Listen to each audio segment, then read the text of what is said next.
Morning, everybody. Hey, Graham. Hey, how are you doing? I'm good. How are you? Well, I haven't seen you for ages. It must be all of about 5 minutes. And good morning to all our people joining us today, Graham. We had the biggest registration for this session so far, so I know everybody's looking forward to this session. So thank you very much for giving your time today. No problem. You're welcome. All right. Well, let me just do some housekeeping for everybody, if that's okay. We're doing a little bit different this month. Everybody who's listening in and joining in, because it's a report, we thought we'd take questions throughout the session. So instead of me just asking questions, we're not waiting to the end for everybody else. We're going to take your questions as we're going along. So please feel free to start, asking any questions.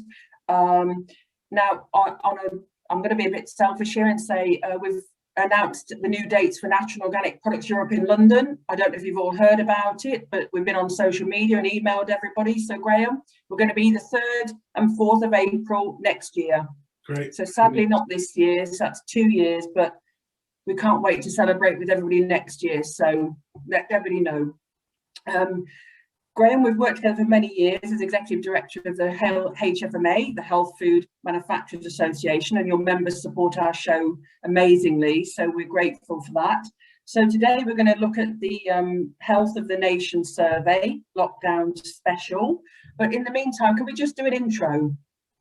Sure. From me? Definitely. Yeah, but let's hear about the HFMA. Well, I think most people know me. I've been associated with the industry for a long time. It feels like a very long time at times, but the HFMA is, as you can see here above me, is over 55. We're 56 years old. We were formed in 1965.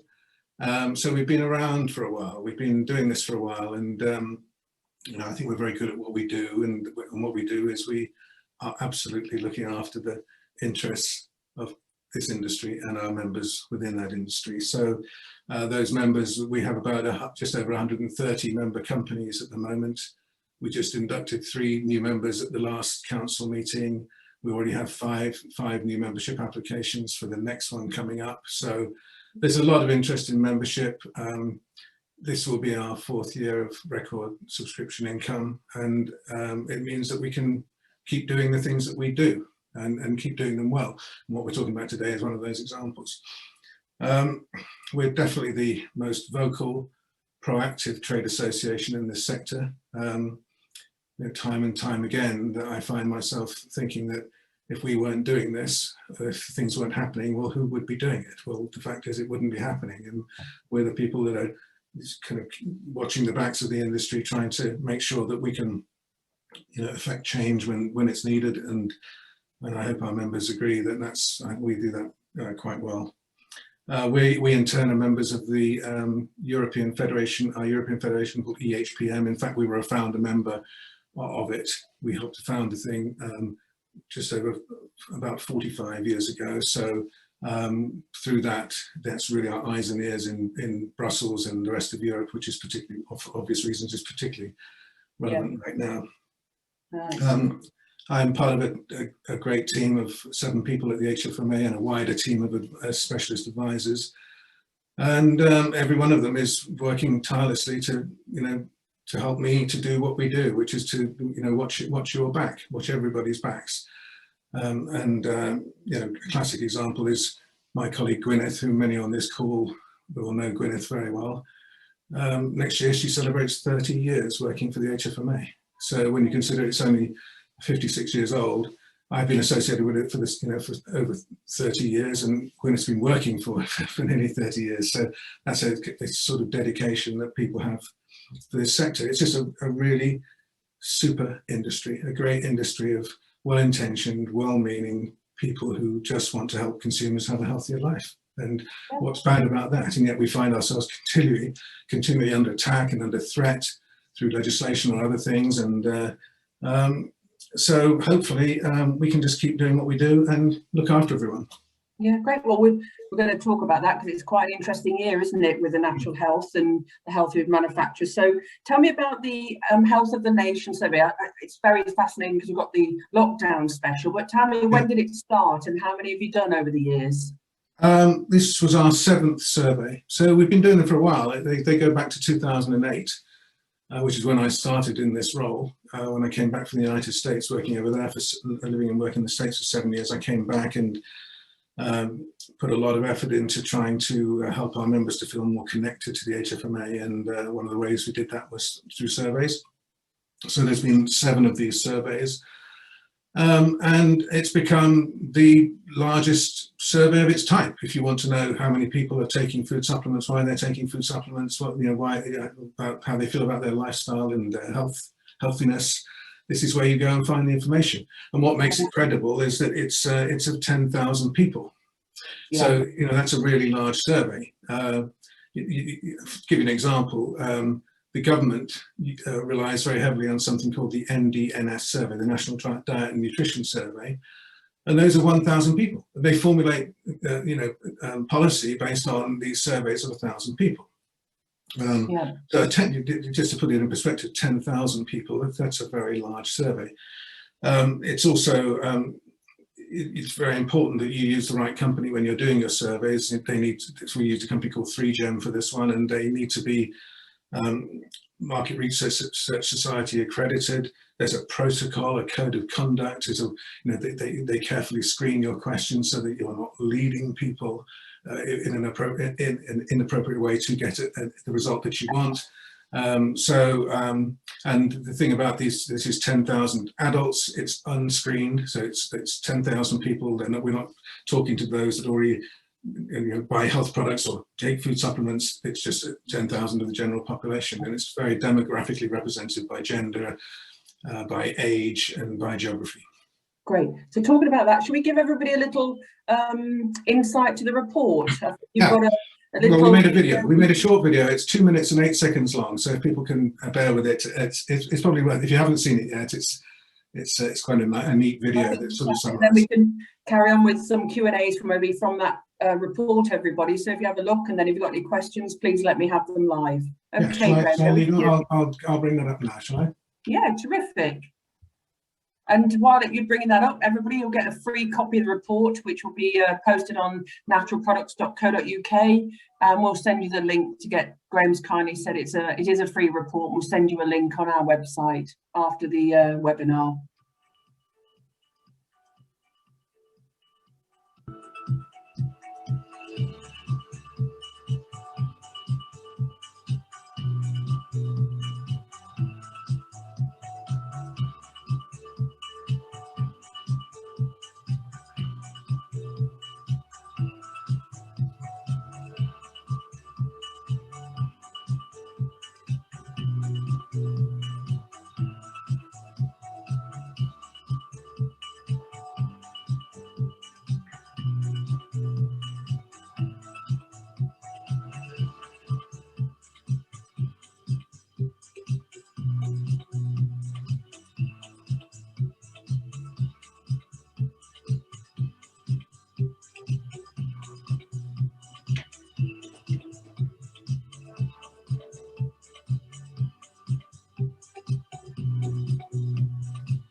Fantastic. Wow.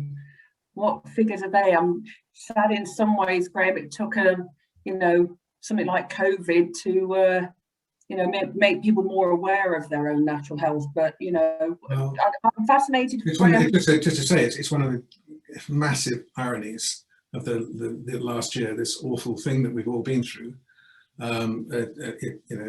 it's been dreadful.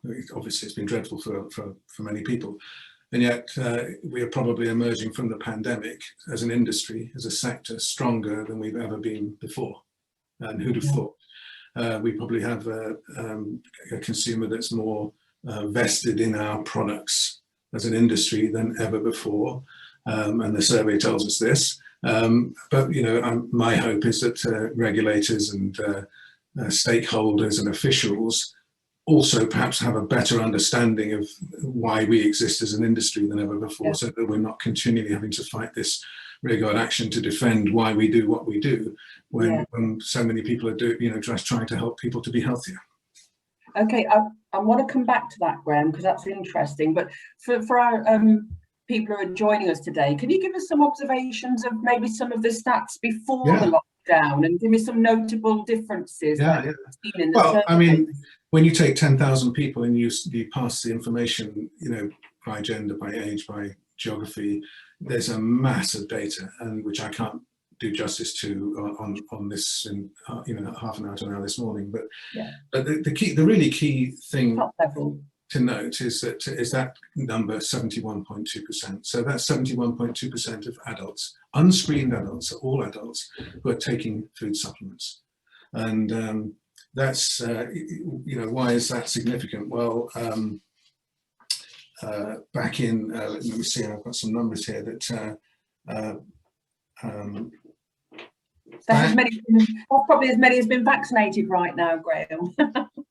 Sure. I've got some 2012 numbers here, and here we are. Look, sorry about that. If it was 71.2% now, and I look back at the 2012 survey, so not quite 10 years, so 9 years, and that number was 50.8%. So 71.2% now. So that's an extraordinary rise. The number of people taking supplements daily is about the same proportion. But if you then extrapolate those numbers, we're talking about 20 million adults who now take food supplements on a daily basis. And what's really quite interesting is that from that 2012 survey, that number was 9.9 million. So it's now at 19.8 million to be precise. So it's exactly doubled. So the number of people in 9 years taking food supplements on a daily basis has doubled. And who would have thought that could happen? And potentially, Graham, the underlying figures for that could be even more when they're taking maybe, a wider source of functional foods. We all know, there's food manufacturers putting in supplements into cereals and things like that. So, that's even a bigger figure than if we take the whole of the wider of supplements. We're talking about is 45 foods, and I'm sure the numbers for 45 foods may reflect this as well. I think it was interesting that we asked people about their general state of health. So you talk about it. This is right. We asked these questions in December, so we were sort of 9 months into the pandemic and lockdowns. And one of the questions is about how they rated their general state of health. And the numbers to compare with previous years, people who thought they were very healthy were men was 70.5, I'll say 70% in round numbers, and women 72%. Well, back in 2016, so 5 years previously, those numbers were 52% and 62%. So ironically, we've got a much higher proportion of adults who think they are very healthy in December of last year compared to 5 years ago. So go figure, who knew? So it does throw up some really interesting sort of curveball stats in amongst all of this. Yeah, and I was thinking in the lockdown, with we come to the classics, the vitamin Ds, and the immunity support, and I suppose maybe it'll be interesting to see a post-lockdown, won't it, to see if this continues, and about self-care. But in terms of geography and the UK supplement market, it seems like it's, there was always seemingly, I don't know if I've just thought about, why this is in my mind, about a north-south divide, but from the figures, the Midlands and the North are completely Again, if healthy. one of the key numbers that came from this survey this time around was if you compare England with Scotland, Wales, and Northern Ireland. And so if we say that of those taking food supplements, 47.6% on average take them on a daily basis. Well, that number in England is 47.1, whereas in Wales it's 55.8. So the much higher proportion of people in Wales that take supplements are taking them on a daily basis. So, you know, that's, I don't know that you might have expected that to be the case. In Scotland, the daily supplement usage number is higher than for England. So, in fact, the only one lower is Northern Ireland. So it does throw up some interesting figures there. Yeah, I think one of the observations I made from the report, which was a little bit sad, is the influence of family and friends. Sad in some ways, but not in others, in terms of, you know, where people are getting their research from. They're getting it from online, and it's 41.6% said they get it from online, and the reducing numbers, as you say, the family and friends influence. So, but I think that's just the modern world that we live in, and it just re-emphasises that how we communicate online is you know, absolutely paramount, and everybody watching this knows that. So I think something that was also interesting was that we always see a pretty constant list of what are the top 10 food supplements that consumers are taking, and it's always been the case that a multivitamin is top, but for the first time, and I think for rather obvious reasons, vitamin D came up top this time, knocking multivitamin into second place. But you know, a good number of that top 10 are supplements associated with immune health, with this aiding immune health. So I think that's perhaps a reflection of the lockdown. Another thing I thought was very interesting is that we ask a question in the survey about are you taking the same food supplements as 10 years ago and 5 years ago? And I bet if I threw it out there for you to answer, I won't do it to you, but I bet you'd never guess that those saying they take the same food supplement as 10 years ago is 94.1%. That's of the supplement users. 94.1% said they're taking the same food supplement that they were taking 10 years ago. Isn't that an amazing figure? Yeah.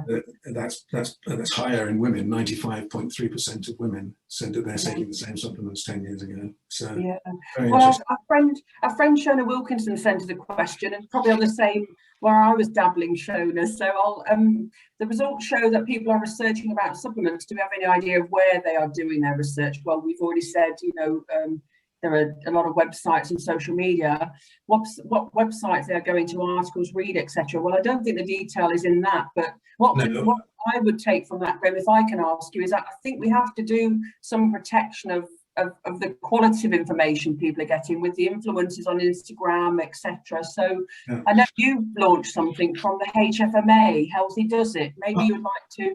Oh yeah, well, but just to say, it's critical that how we communicate online is done in an appropriate way. But the HFMA administers 2 codes of practice, and one of them is called the Code of Advertising Practice, and this has been around for almost as long as the HFMA, and all HFMA members subscribe to it and commit to meet the requirements of the Code of Practice. It's a condition of membership, and that's administered by our ClearCheck team. So our ClearCheck team is there to try to help companies to do things in an appropriate way, and more than ever, that's how they communicate online. About 2 years ago, the ASA, the Advertising Standards Authority, had its remit extended to include online. So, you know, they're looking very, very closely at this now. In fact, if you look at it, whenever important ASA adjudications come out, we put them out in our member mailouts. They're invariably about how a company was communicating online. So it's really important to make sure that you get that right. Right. Well, the questions and answers. The questions are flooding in here, Graham. So I am going to mention as you gave me the chance to mention it. You know, I'm proud of what the HFMA does. Obviously, I mean, everybody knows that. But there's 3 things in particular of the last year that we've done that I'm really proud of, and one of them is this survey, and the fact that we keep providing this information that you know, everybody can use as the basis of what we do. One that I won't go into too much now, but we kept the industry's lights on for the last year. And I don't know if people realise how that might not have been the case. The assumption is that we've been functioning as normal, but when the first lockdown was introduced, we started an immediate lobbying campaign. I was writing to 10 Downing Street, to ministers and officials, to argue the case for health food stores to be treated as critical and to remain open. And more importantly for us, the sector that serves them, our members, so the industry that supplies it. And as I told you the other day, I mean, I was sitting here in my office and on a Friday afternoon, my mobile rang and it was 10 Downing Street, and it was the business advisor to Boris Johnson saying, yes, it's been confirmed, you are. Now that might not have happened. The assumption is that, you know, that would happen. There was no way that was certain to happen. And so I think nobody more than us did so much to make sure that we just kept the lights on for the last year. And now in hindsight, it's obvious that should have been the case, but we didn't know that at the time. And then the final thing that we did was our council decided back in halfway through last year that we should try to emerge from the lockdown with something really positive to take forward. And I'll do the short version, we came up with a new concept called Healthy Does It. And that essentially is a website that we've created, which I'll very quickly bring it up on the screen now, so you can, I hope a lot of people might be familiar with this already, but this is I hope you're looking at the Healthy Does It website, and this is a completely altruistic effort. There's no branding, there's no companies mentioned, it's not commercial. It's really meant to just, in an appropriate way, in a careful, appropriate way, tell consumers about the products of this industry. And this has gone down very well with everybody. And so this is the website, and I think that's fascinating. Yeah, I think it's lovely. And just the punchline to that is that, and the whole point is to tell consumers about our products, but then direct them to where they need to where they can find them. So there's this search service, and I know you live in Haywards Heath, so I'll just put. Oh, yeah, no, I live in Haywards Heath. You do now. Well, everyone knows that now.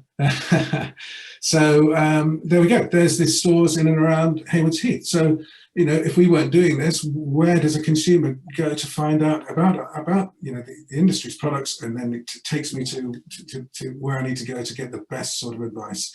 I would hope that the retailers love this. And if you're a retailer listening and you're not in the database here, then just get in touch with us and we'll make sure that you are. All our natural products angels out there on the front line, and that's where we'll come to the government. I want to talk to you about their support, but I've got some more questions. I've got Jim Madsen from Natural Products Desk.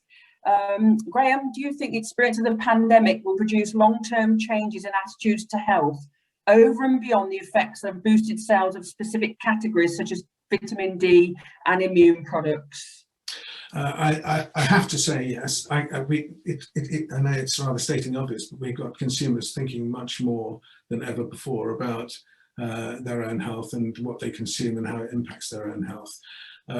So I have to assume, I have to hope, and I have to assume that that is the case, and that we'll have the key question that might have asked is, do you think we're going to get them back into the high street and into health food stores, and where you can see what I've just been showing you. That's what we want to see happen. We want to and I think consumers are going to want to have that human interaction. They're going to want to go to a store and meet kind, caring people who can give them good advice about their products, and so, you know, I have to be optimistic going forward. Yeah, get to the health store. That's the best quality of information you can get for your health. So we're all out for that. So I've got a question from Carsten. How do the figures compare internationally? Do you know, Graham? Well, Carsten, trust you to throw in a curveball like that. How are you, my friend? Are you all right? Well, no, I don't know, and because I at the annual meeting of our European Federation in February, I presented the findings of this survey, and they were fascinated by it, and you know, I threw it out there. You know, who else has got information like this? And they haven't. There's no one source for this sort of information, so I'm afraid I can't answer that question. But there's a reason that the UK market is had so much attention to. It is the most live, dynamic, innovative, creative market in Europe. I don't think that's in doubt. I think the Italians might take exception to that, but possibly the Dutch. But no, it's a very vibrant market, and I think all of Europe kind of looks to the UK to kind of lead and innovate, and we do a great job of that. We've, and aside of that, we've seen a lot of inquiries, everybody, for the show Natural Products from Natural Health, new brands that are being formulated and launched onto the market, more than we've seen in quite a few years. So there's a reaction. Obviously, a lot of it immunity-based, but we're seeing some, you know, real nice formulations coming on. Graham, a question here. I'm surprised that vitamin A is the third most popular supplement.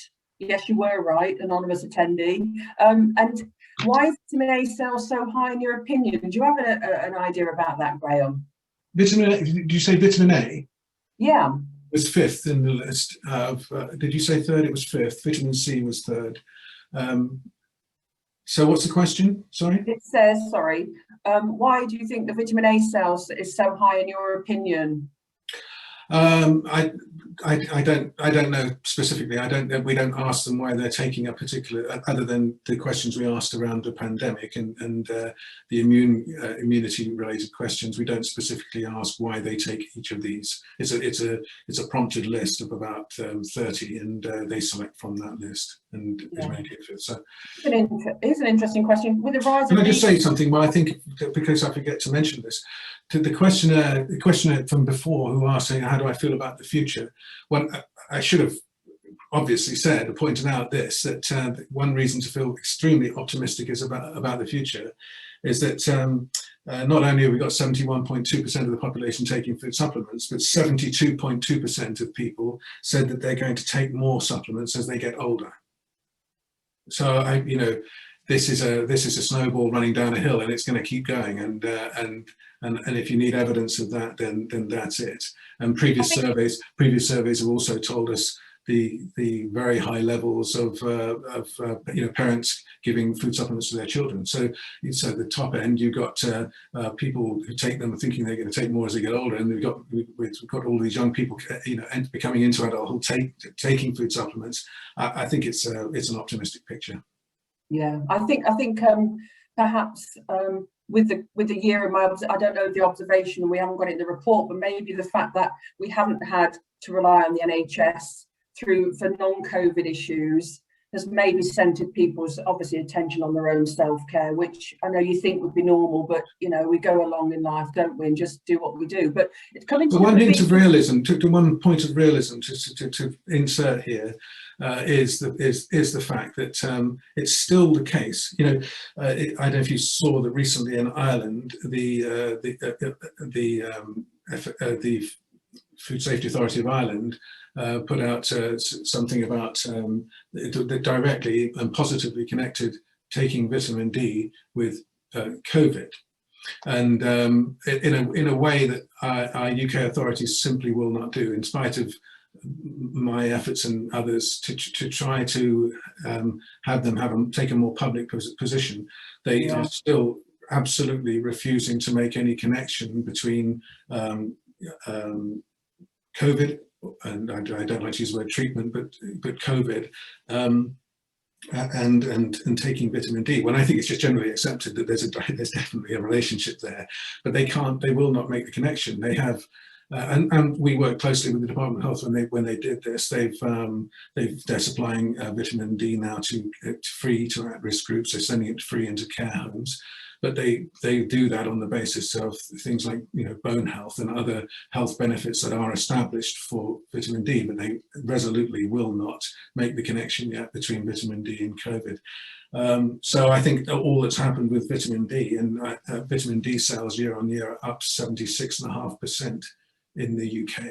So consumers get this. I think we know that consumers understand this. We just can't get the authorities to understand it. And what's behind that, and what's driving that, is this long-standing situation where the policy of the Department of Health is that there's no real need for food supplements unless you're an at-risk group, but there's no real general need for food supplements, because if you have a balanced diet and lifestyle, then you get everything you need from that, and that's fine. But if you believe that everybody has a balanced diet and lifestyle, which of course they do not.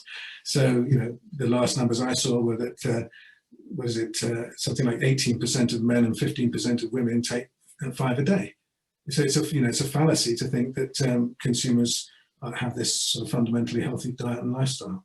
Well, I applaud Ireland for such an enlightened view, but having had their, challenges with the situation in Ireland all those years ago, the famines and that, they should know about natural health and looking after each other, and I find that quite refreshing and enlightening that they embrace and do support the data when it's given to them and they present it to their consumers. Refreshing and enlightened isn't aren't terms that I would associate with the Irish authorities. Honestly, well, I'm half Irish. It's been as big a challenge over there as it has in the UK market. So it would kill me, Graham. Now I've got Erica from talking about Ireland, the lovely Erica Murray. Erica's got a question, and we're going to go off a little bit off piste here. She says, we're experiencing a lot of problems with UK companies either unable or unwilling to work towards compliance with Brexit rules. With the result, there is a big reduction in brand lines being exported to the EU. Do you see the situation changing much over the next while? Thanks, Erica, for your message. And I know we're going to get off piste, Graham, but well, I'm fine to talk about this because, again, if there's another thing that we've done, I hope our members would agree, we've done a great job, is helping them through the traumas of the post-transition arrangements. We've got some, and I'm happy to share these with anybody if they ask me for them. By the way, I'm Graham at hfma.co.uk. It's easy, Graham at hfma.co.uk. Anyone can drop me a line, and I'm happy to share. We have some guidance notes that we put, two really excellent guidance notes. One is on the labelling of products in a post-transition environment, and the other one is the movement of goods. And we've done a great job of keeping our members informed and trying to help them through this really difficult thing that we're going through. And I don't want to understate it. It's been quite traumatic for many of them. Is it as bad today in mid-April as it was in mid-February when I was on a round table, food and drink round table yesterday, and there's a general consensus that things are getting better. It's not ideal, but they're getting better. In another 2 months, how will it be? In 6 months, how will it be? So I don't know the answer to that, but it will get better. And the key thing to note here is that UK officials at DEFRA and the Irish officials at the FSAI and other Irish bodies are bending over backwards to try to help companies to try to find a way through this. So it's not as though it's a sort of dark tunnel that we're going down. There's a light there, and it's just a question of how long it's going to take to get there. And so, is it Erica that you said was asking? Yeah, Erica, I don't know the answer, but it is getting better, and it will continue to get better. A key date is Monday, because Monday is the 21st, when the EU is supposed to be introducing its new position on the use of the exemption for composite products. These are products of animal origin, and a lot of these products we're talking about are these, and how they will be treated when Trump leave for the movement of goods from the UK into the EU. So this is something we were talking about a lot on the call yesterday. And so Monday, we're going to see some key announcements coming out, I think. So sounds like, sadly, with even the challenging time our health stores have had, Graham, and it's disparate depending on who are in the cities and who are in the towns as to how well they've done. So sadly for Erica, on compounding the COVID is compounding the Brexit, and it just seems, Erica, sorry, it's going to be a matter of time, which doesn't help your customers, right? The fact is that if it's Northern Ireland, we can't get into this now because we haven't got an hour to talk about it, but it's going to be particularly challenging for Northern Ireland because it has to operate effectively as though it was an EU member state in terms of how products are marketed there, and it's going to be extremely difficult I think it's going to take longer to get that situation sorted out. Sounds like another webinar, Graham, another time. But can I come back to the report, because we've got a question, but if I can just paraphrase it, with veganism on the rise, do you have anything stats wise? I don't want to put you on the spot here about the vegan supplements growing, and is there any?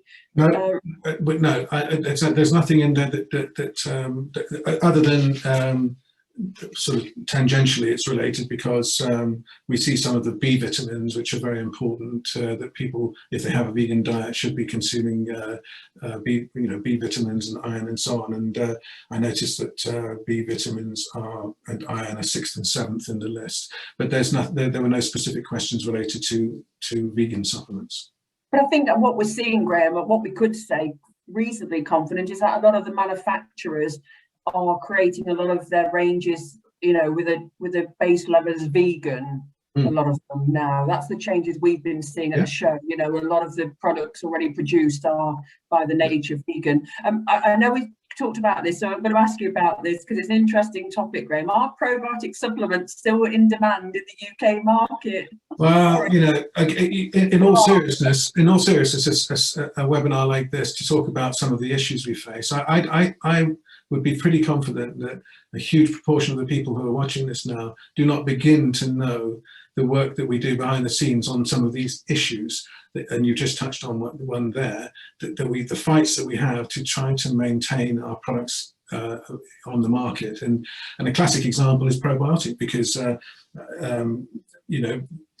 word probiotic has disappeared from the landscape in the UK, and it's absolutely crazy. And so if you can't go to Tesco and buy a probiotic yogurt anymore. There's no such thing. The word probiotic is not to be used on products. And this came about through a piece of EU legislation, but not because of the legislation itself, because there was some guidance that was issued in 2007 that suggested that a good example of a health claim would be the term probiotics. And so ever since, the word probiotic has disappeared. So of course, not all member states respect this, and in Italy you can still call your products probiotics. And lo and behold, what's the only market in the EU that's still growing for probiotics? Italy. And the rest are declining. And if people are being told by their healthcare professionals to go and seek out probiotic products, how the hell are they supposed to know what a probiotic is if it doesn't say it on the pack? It should be mandatory statement of fact on products. So we're part of a campaign being led by the Business Expert Group, of which I'm the vice chair now, and we're working on a project to try to have probiotic be accepted as a kind of a statement on products, and this is how it happens in Italy. It's now the Spanish government recently decided it was allowed there. The Danish one is the most recent one that's just permitted it. So why on earth do we, in a post-EU environment where we can be relatively free to do what we want, why would we continue to not allow the term probiotic? So this is just one example. If we had another hour, I could give you 10 more examples of the fact that we're about to have all our aloe products banned in the UK, for example. There's just so many examples. And as I said it once already, but if we weren't there fighting this on the behalf of the industry, who would be doing it? Yeah, because this brings me back to the situation we've been in for a year, right? The challenges we've all had health-wise, and I'm still intrigued about the relationship between the natural health industry and the government, and galvanizing, like the Irish to some degree have. Where do you see this going, Graham? Do you see it? I mean, you had a call from 10 Downing Street, right? Are you hopeful for the future? Are you hopeful for a change and a warmth to our industry, a bit more supportive? Well, this is what I was getting at about one of the, hopefully the benefits that might come out of this awfulness of the last year is that we have a more enlightened view being taken about our industry. I'm saying this because I've just jotted down 4 groups that I'm involved in. I'm on this food and drink industry round table. I'm a member of this new food industry liaison group that's been set up by the FSA, the Food Standards Agency. I'm the vice chair of the Business Expert Group on food standards and labelling. I'm part of the group that meets regularly with the MHRA called the CAP meetings. So we are being, we're there, and we're involved, and we're being listened to. It's just this systemic approach that we have to fight for everything for our existence all the time, and hopefully we might see that begin to improve. Yeah, okay. Well, I know it's in good hands with you there, Graham, so we'll leave that with you to fight that corner and the members. That's amazing. Now, there's a question here. It says, do you have any figures on how many people are taking multiple supplements? For example, 3+ different supplements? Because when we see a report and it says multivitamins, I suppose the definition of that, is it individual vitamins that they're taking, or is it a multivit? And have you any... It's a multivit, and no, I think, you can ask, as we do, about 35 questions of 10,000 people in multiple different ways, and you still can't address every question. And so, no, I'm afraid there isn't any information about the numbers of different types of. I think that might be something that we could consider introducing next time. That would be quite, I have to admit, an interesting one to know. Is how many types of. I mean, I take 3, maybe 4 different types each day. I wonder what that figure would be, actually. It would be quite interesting to know that. So we'll take that on board. And then my colleague Esther's listening to this, and I hope she's writing that down as we speak. So Esther, that's a good question. Thank you. I don't know who sent that in, but that's a good one. Somebody did mention about kind of expanding on the aloe products that you mentioned. And I think maybe that's for another webinar, unless you've got a short answer on that, because I know it's not easy, is it? Well, the short answer is that,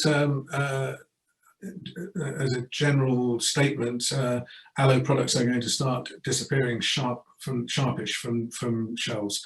If you're a company marketing aloe products and you don't know about this, then get in touch with me, because actually, as it happens, there's a new business expert group initiative that just started in the last 2 weeks, where we're going to make an approach to UK authorities that relates to this, so that we don't just blindly accept what's been established in Europe, in the EU, I mean, and that we, in a post-Brexit world, can we avoid taking that same route? But it's a very complex argument, and that's something that we're very involved in right now. It sounds like, again, another webinar for you and I, Graham. But I suppose the other in the room here is, if I may suggest, is there's lots of reports recently on through the media about CBD products. I'm going to ask you this, but please, I hope I'm putting you in the spot, but they seem to be, last I heard, outselling vitamin D, and with the increase of anxiety and sleep and pain management, it's an interesting go-to product that's been, put out in the media. But equally, I know we've had some news from the FSA about the applications for the Novel Food Act. So what comment would you have on that market, Graham, if I can put you on the spot? Right, okay. Well, again, we could talk for an hour about this, and I've been in meetings this week with FSA, the key FSA official involved. Got a very good update from him, and they are resolute in the position that they've taken. So the fact is that as we speak today, there are thousands of products, literally, I would think, in 4 digits of products that are on the market illegally, that are not allowed to be on the market, and if you're marketing CBD products, then God, you must be aware of what's been going on, and that if your product wasn't on the market before the 13th of February 2020, last year, if it's been introduced since then, it has to be removed from the market. If it was on before then, you have to have submitted a dossier by the end of March, which is passed. And if you didn't do that, and that sounds simple, and that's not simple, it's quite complex. That was the only way that products before the 13th of February last year could stay on the market. So there are literally thousands of products, I would say, on the market illegally right now. Even if you did manage to get your dossier submitted, I heard, for example, this week that 15 dossiers were submitted after the 31st of March, and those have been rejected. So it's a very difficult. It's going to be a very difficult, challenging situation for companies marketing CBD products if they haven't understood and embraced what's happened. And again, if the retailers out people there, want to write to me about that, I'm happy to write to them. Go on. Do you know when the FSA will publish the list of those companies who have applied the application, which they said they're going to, but I haven't seen when, so maybe retailers can check out the FSA website to see what brands they've got on shelf? Yeah, I do know, because I was told this week. The reason it would have appeared this week, we're told, and it didn't appear because not only are we in a state of purdah at the moment. Purdah is where the government's shut down in advance of elections. Okay, so that we're in a period of purdah right now. Local elections here, a national election in Scotland. But also there's been a shutdown until from the moment the funeral was announced to Saturday, the funeral of the Duke of Edinburgh.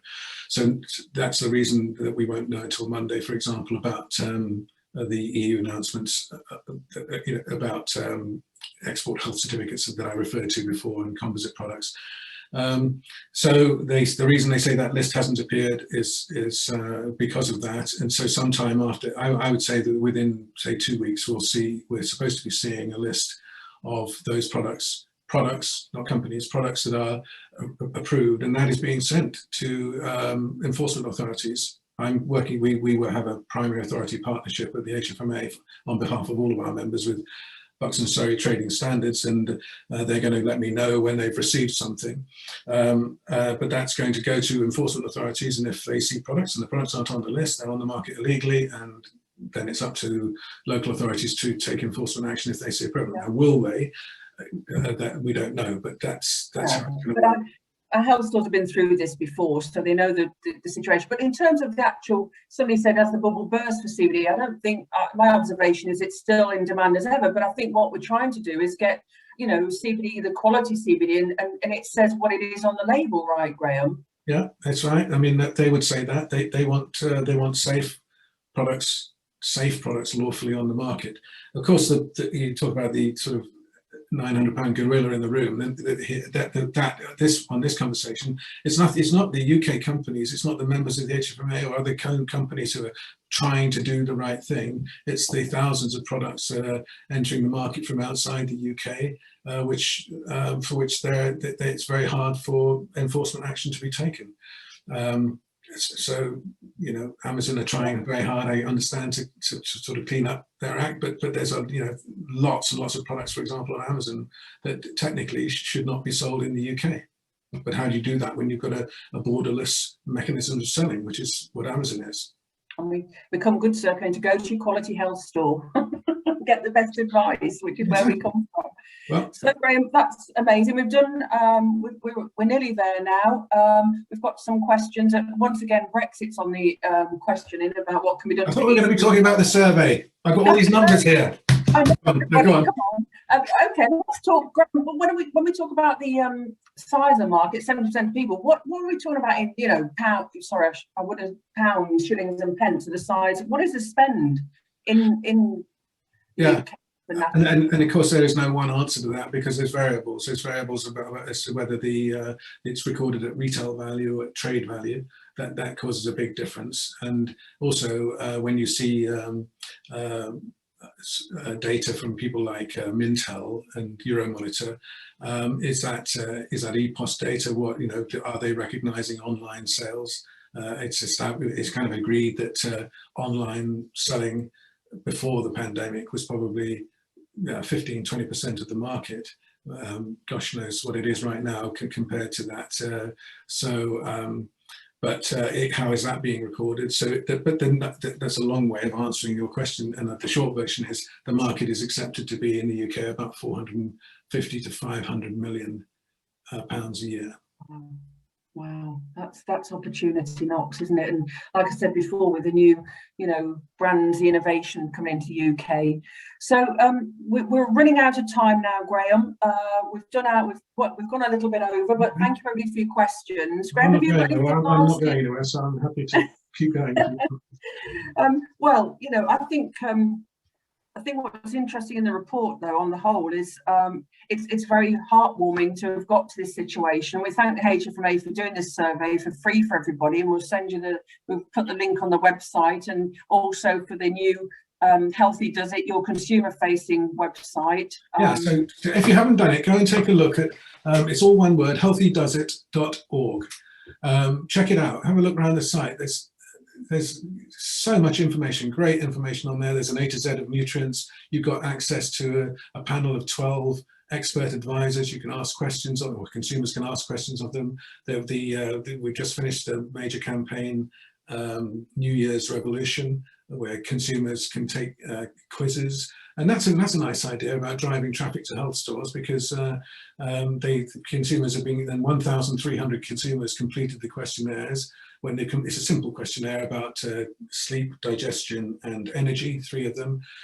When you've completed it, it's emailed by Healthy Does It to their email address. They print it off and take it to their health store to talk to the health store. How do they know how to find that? Well, they go and look at the search on the website there. It's a really nice, simple, well thought through piece of work. Yeah, we love it. It's well done to you and to Esther, I know, who's behind driving some of that information. So thank you, Esther. And also on your report, Graham, I just wondered, because I don't know if there's any more behind that, is about the differentiation between potentially organic and natural supplements. Is there do you have any data on that at all? Some people have been asking.